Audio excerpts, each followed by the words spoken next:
সাবধান মুসলমান, খুব সাবধান।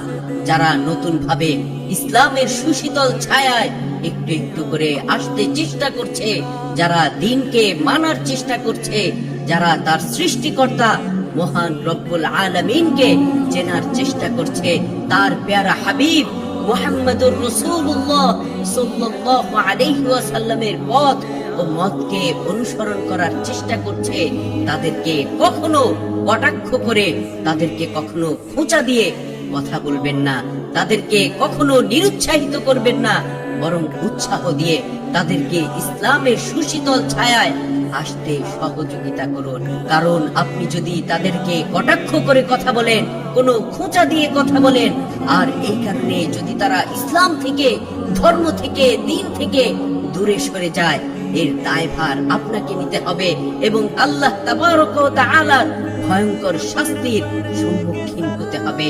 শুধু তাই নয়, এমনকি আল্লাহ তাবারক ওয়া তাআলার ভয়ঙ্কর হিসাবের কাঠগড়ায় আপনাকে দাঁড়াতে হবে এবং এই বিষয়ে জবাবদিহি করতে হবে।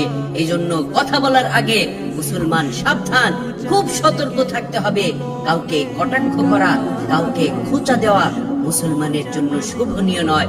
এমন অনেক মানুষ আছে যাদের ফেসবুক আইডিতে গেলে দেখা যায় তাদের ফেসবুক আইডি ইসলামিক পোস্ট দিয়ে, ইসলামিক ভিডিও দিয়ে ভরপুর, অথচ প্রকৃতপক্ষে সেই ব্যক্তি ঠিকঠাক মতো 5 ওয়াক্ত নামাজও পড়তে পারে না, ঠিকঠাক মতো আল্লাহ তাবারক ওয়া তাআলার হুকুমগুলো, রাসূল সাল্লাল্লাহু আলাইহি ওয়াসাল্লামের সুন্নতগুলো মানতে পারে না, অথচ তার ফেসবুক আইডিতে ইসলামের কথা দিয়ে ভরপুর, দ্বীনের কথা দিয়ে ভরপুর, রবের কথা দিয়ে ভরপুর। এজন্য তাকে কখনো কটাক্ষ করে কথা বলবেন না, তাকে কখনো মুনাফিক ভাবতে যাবেন না, তাকে কখনো খোঁচা দিবেন না। কারণ এটা হচ্ছে তার হেদায়েত প্রাপ্তির প্রথম ধাপ। কারণ যেখানে লক্ষ লক্ষ মানুষ, হাজার হাজার মানুষ খারাপ সিনেমা, খারাপ ভিডিও তৈরি এবং শেয়ার করতে ব্যস্ত, সেখানে সে শয়তানের বিরুদ্ধে গিয়ে, নফসের বিরুদ্ধে গিয়ে ইসলামের কথা, তার রবের কথা সে প্রচার করে বেড়াচ্ছে। সে হয়তো পরিপূর্ণভাবে দ্বীনের পথে আসতে পারেনি, সে হয়তো পরিপূর্ণভাবে ইসলামে ফিরে আসতে পারেনি, তবে যতটুকু স্বাদ সে দ্বীনের মধ্যে পেয়েছে, যতটুকু মজা সে ইসলামের মধ্যে পেয়েছে, সেই সুবাতাস সে অন্যের মাঝে ছড়িয়ে দিতে চায়, যাতে করে অন্য মানুষেরাও তার মতো ইসলামের স্বাদ পেতে পারে, অন্য মানুষেরাও তার এই প্রচারের মাধ্যমে দ্বীনের তৃপ্তি লাভ করতে পারে, দ্বীনের মজা লাভ করতে পারে।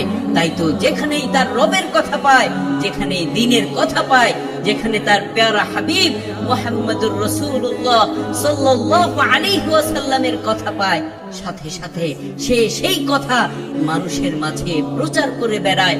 এজন্য তাদেরকে কখনো কটাক্ষ করবেন না, তাদেরকে তথা কথিত দিনদার ট্যাগ লাগিয়ে ইসলাম থেকে দূরে সরিয়ে দিবেন না।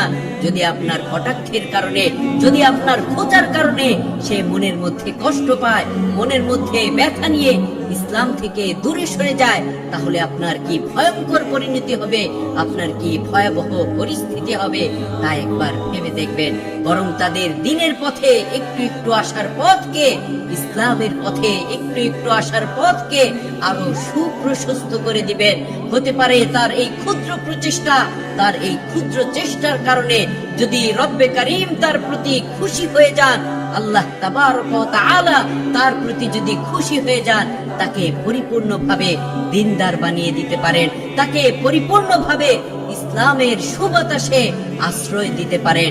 এছাড়াও তাদের দ্বীন প্রচার করার কারণে, ইসলাম প্রচার করার কারণে যদি কোনো ব্যক্তি ইসলামের সুশীতল ছায়ায় চলে আসে, যদি কোনো ব্যক্তি দ্বীনকে পরিপূর্ণভাবে মানে, যদি কোনো ব্যক্তি তার প্রচারের উপর আমল করে, তাহলে সেই আমলের ভাগীদার সেও হয়ে যাবে। এজন্য তাদেরকে কখনো কটাক্ষ করবেন না, খোঁচা দিবেন না, বরং তাদেরকে উৎসাহ উদ্দীপনা দিয়ে ইসলামের সুশীতল ছায়া, ইসলামের সুঘ্রাণ পরিপূর্ণভাবে উপভোগ করার পথকে আপনারা প্রশস্ত করে দিবেন। আল্লাহ তাবারক ওয়া তাআলা আমাদের সকলকে একসাথে জান্নাতে থাকার তৌফিক দান করুন, আমাদের সকলকে পরিপূর্ণ দ্বীন মানার তৌফিক দান করুন, আমাদের সকলকে পরিপূর্ণভাবে ইসলামে প্রবেশ করার তৌফিক দান করুন। আমিন।